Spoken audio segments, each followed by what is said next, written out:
For a box pleat, I will first go and mark a line that's parallel to the fold of where that pleat is supposed to happen at. So I've gone and done that already.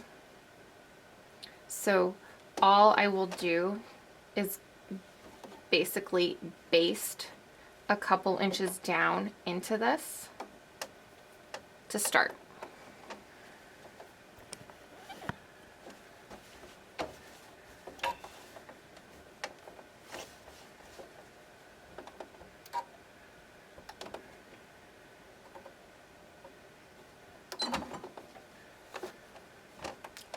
So I'm basting just along that line.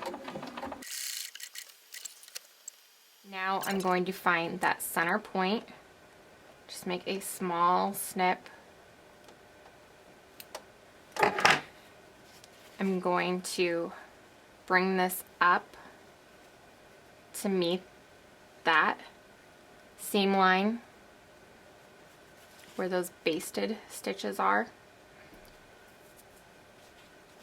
And I'm going to pin that down.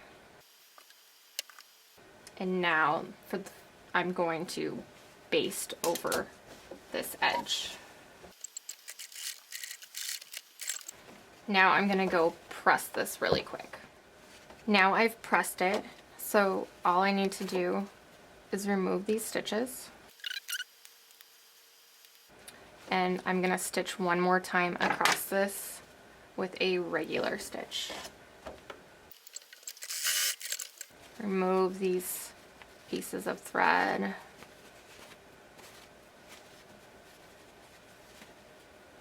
And now I have a nice box pleat. You could do the same thing for a reverse box pleat and just do it with, start it with your fabric facing out for your beginning basting stitches.